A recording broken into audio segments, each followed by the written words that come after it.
Hi, I'm Macy from the Charleston County Public Library, and thanks for watching this virtual program.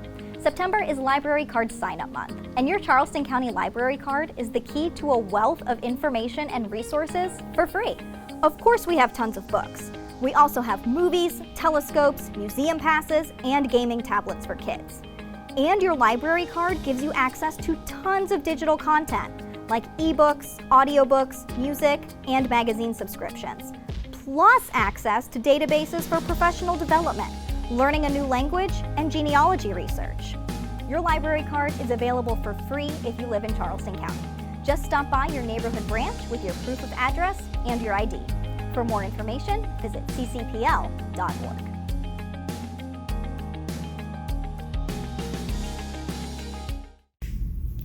Hey everybody, my name is Ashley Collins and I'm a YA generalist at the main library downtown.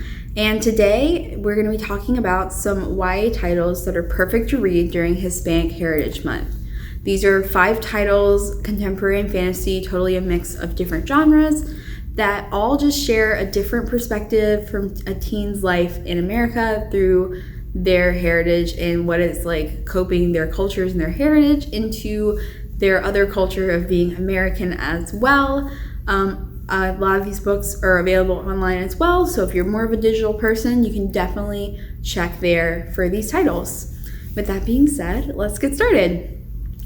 So first up is one of my personal all-time favorites. I've read it a long time ago. I've reread it a few times. It's definitely one I always like to recommend and I keep kind of in the back of my mind.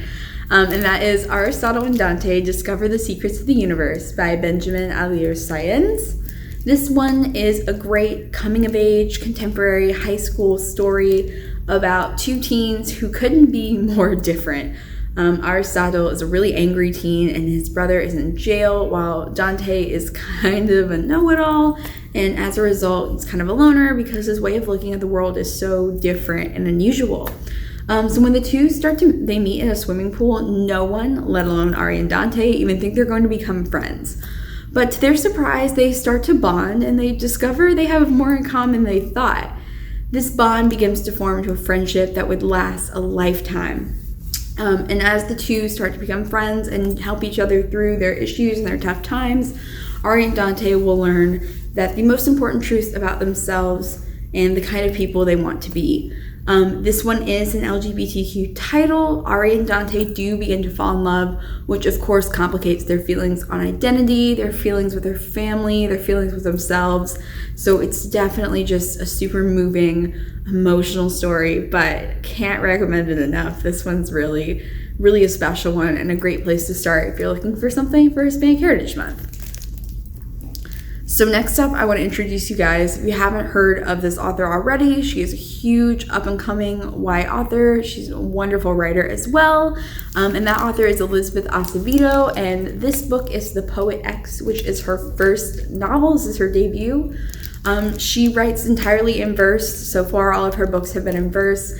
And she's just a really powerful voice for the Hispanic writing community in YA. And if you haven't read her yet, you definitely have to pick her up. So The Poet X is not just a novel in verse, but it's a novel about verse. And so we meet Xiomara Batista, who feels unheard and unable to hide in her Harlem neighborhood. Ever since she started to grow up and her body started to grow curves, she's had to learn to let her fists and her fierceness do all of her talking for her. But Xiomara still has plenty she wants to say, and she writes it all out in her leather journal, which she recites words to herself like prayers, but never lets anyone else see or read. Which is especially good since in her journal she also starts to write about how she's catching feels for this boy Aman, who her family can never ever know about. At the same time, her mommy is determined to force her daughter to obey the laws of their church, but Xiomara begins to understand that she can't let her feelings and thoughts out and they're best left to her poetry. But when she's invited to join her school's poetry slam club, she can't stop thinking about what it would be like to get on stage and perform her words out loud. For those of you that are audiobook fans, Elizabeth Acevedo actually does read the verse in the audiobook, so if that's a more impactful, powerful way for you to consume the story, it's on Overdrive, both as an ebook and in the audiobook format, and I would definitely recommend picking it up. Like I said, she's a super strong voice for the YA writing community. She's definitely one to watch out for. All her books so far have been amazing and hits, and this one, her debut, is powerful and moving and so impactful. Totally recommend. So for a little bit of a lighter fare, we're going to go with a contemporary romance coming-of-age story, and one that I really enjoyed reading, and that is Don't Date Rosa Santos by Nia Moreno. So this one's really interesting because everyone thinks Rosa Santos is cursed by sea due to some previous family drama, and dating her is considered to be bad news, especially if you're a boy with a boat. But Rosa just kind of feels more caught than cursed. If anything, she is torn between her culture and her choices that she has to make for her future. She's torn between her abuela, who is her protector and a huge pillar in the community, as much as she's torn by her mother, who's an artist and flings in and out of her life like a hurricane. And she's torn by Port Coral, the town in Florida where she's grown up and she loves despite its quirks, and Cuba, the place her abuela is from, but she'll never ever talk about. And then one day, Rosa, she's trying to come to terms like what to do with her life and what's next and where should she go. She quite literally runs into Alex Aquino, a mysterious boy with tattoos of the ocean whose family owns a marina, which seems like bad luck. And with the help of her heart, her family, and her future, Rosa will start to break her curse and find out what she truly wants in life. Like I said, this is definitely a lighter fare for sure, but it has a ton of emotional family drama and secrets and just a lot of like cultural clashes between Rosa and her abuela and her mother. It's just such a fascinating, really interesting story. And on top of that, you get the witty banter, you get the romance, you get the swoon factor. Everything is just so great about this book. And this is definitely a good one to pick up if you're looking for a little more of a realistic, balanced sense of being torn between your cultures and stuff during Hispanic Heritage Month. Next up, for our younger readers or anyone that just prefers to read younger aged books, we have a middle grade title called Strange Birds, and that one is by Celia Perez. So this one is a really fun summer adventure kind of quest for justice that leads into a lifelong bond of friendship. And it's about these 3 different girls who receive a mysterious invitation to a lavish mansion that promises adventure and mischief. And it's just too intriguing to pass up. So the 3 girls, Ophelia Castillo, who is a budding journalist, Aster Douglas, who is a bookish foodie, and Kat Garcia, who's a rule-abiding birdwatcher, all 3 of them decide to go, but find themselves kind of surprised and disappointed when they meet the person behind the letter, Lane DeSanti. It is not love at first sight for these 4 friends, but they soon bond over a shared quest to cause the local Girl Scout troop, known as the Floras, to ditch a super outdated tradition. And in their quest for justice, independence, and an unforgettable summer, they form their own troop and end up forming a bond that's more important than anything: sisterhood. Like I said, this is a really, really great middle grade book. It's perfect for those of you still clinging to summer and wanting to kind of still feel that sense of adventure and openness, but it's also just a perfect story for any time of the year, seeing 4 very different girls from very different lives and backgrounds and cultures come together and really just form that bond and change the community in that way. So it's a great one. Definitely pick it up. And last but not least is a really new recent release that I want to share because I'm super excited about it and I want other people to hopefully pick this one up as well. And that is Lobazona by Romina Garber.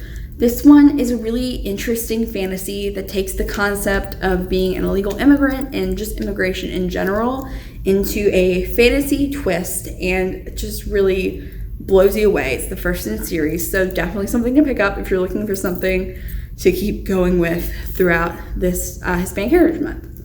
And so in Lobazona, we meet Manuela Azul, who just feels completely trapped in this existence, like way too small for her. She's an undocumented immigrant who's on the run from her father's Argentinian crime family, and Manu finds herself confined to a small apartment in Miami, Florida. But one day her protective bubble is shattered when her surrogate grandmother is attacked. Lifelong lies about her life are exposed, and her mother is arrested by ICE.